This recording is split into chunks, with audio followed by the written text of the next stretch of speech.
Globalisasi. Pengertian globalisasi adalah suatu tatanan yang mendunia dan tidak mengenal batas wilayah. Dengan kata lain, globalisasi adalah menyatukan negara-negara di dunia menjadi negara yang sangat besar secara multidimensional. Globalisasi mempengaruhi proses produksi global, penyebaran tenaga kerja internasional, kehidupan politik, ekonomi, sosial, dan budaya. Oke, selanjutnya yaitu faktor-faktor pendorong terjadinya globalisasi. Ada 4 faktor pendorong terjadinya globalisasi, yaitu yang pertama, pesatnya pengembangan teknologi komunikasi, yang kedua, integrasi ekonomi dunia, yang ketiga, perubahan politik dunia, dan yang terakhir, berkembangnya perusahaan-perusahaan. Saya akan melanjutkan materi dari teman saya, yaitu isu global. Isu global adalah setiap peristiwa atau wacana yang mampu menyita perhatian masyarakat global.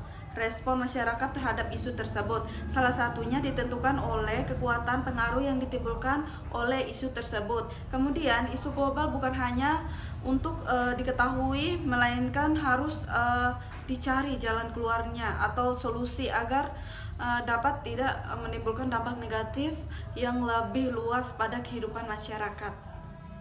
Organisasi multinasional adalah organisasi yang melaksanakan operasi bisnis di seluruh batas nasional disebut perusahaan internasional atau korporasi multinasional. Korporasi multinasional menghadapi risiko yang unik dan beragam seperti pengambilan aset, kerugian mata uang melalui fluktuasi tingkat pertukaran, interpretasi pengadilan luar negeri yang tidak menguntungkan, dan kontrak dan persetujuan gangguan sosial atau politik, larangan impor atau ekspor, tarif, dan hambatan perdagangan. Saya Anggi Putri Handayani ingin menjelaskan mengenai keuntungan dan kerugian operasi internasional. Perusahaan memiliki banyak alasan untuk memformulasi dan mengimplementasikan strategi yang mengawali, melanjutkan, atau memperluaskan keterlibatan dalam operasi bisnis di seluruh batas negara. Pertumbuhan dalam penerimaan dan profit adalah sasaran organisasi nasional umum dan seringkali menjadi ekspektasi pemegang saham karena adalah ukur keberhasilan organisasi. Nah, selanjutnya saya akan menjelaskan tentang tantangan global. Globalisasi itu sendiri merupakan terbukanya perekonomian pasar dunia guna terciptanya daya saing secara internasional. Atau secara sederhana, globalisasi merupakan perdagangan bebas. Tantangan dalam konteks globalisasi mengandung makna bahwa globalisasi harus dihadapi dengan suatu strategi untuk tidak kalah bersaing dengan negara lain.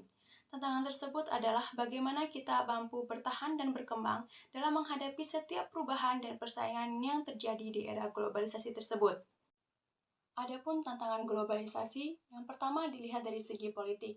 Kegiatan perekonomian dunia yang didominasi oleh negara maju berpengaruh terhadap kondisi politik negara berkembang, seperti Indonesia.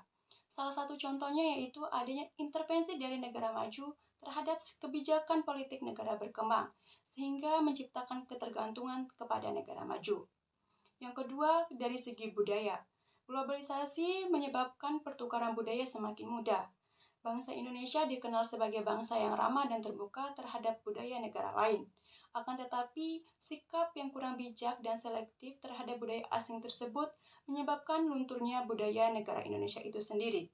Yang ketiga, dilihat dari segi ekonomi. Tantangan pada sistem pasar bebas menuntut adanya persaingan produk-produk agar diterima di pasar dunia. Oleh karena itu, globalisasi mendorong adanya persaingan agar setiap pihak mampu menunjukkan potensi terbaik yang dimiliki. Yang keempat, dilihat dari segi lingkungan. Globalisasi mendorong perkembangan banyaknya perusahaan multinasional.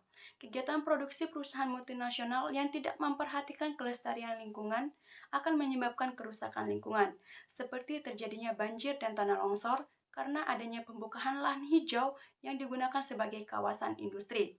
Dan yang terakhir dilihat dari segi pendidikan. Pendidikan merupakan segmen penting bagi kemajuan bangsa-bangsa di dunia.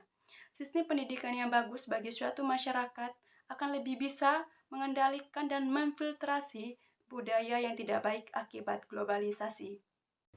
Oke guys, dampak positifnya ada 5 bagian. Dan yang pertama yaitu memungkinkan kerjasama dan pengumpulan berbagai sumber daya. Dan yang kedua, mengurangi masalah eksploitasi tenaga kerja. Yang ketiga, mendorong kemajuan dunia berkembang lebih cepat. Yang keempat, mendorong pedagang bebas. Dan yang kelima, menciptakan lebih banyak kesempatan kerja.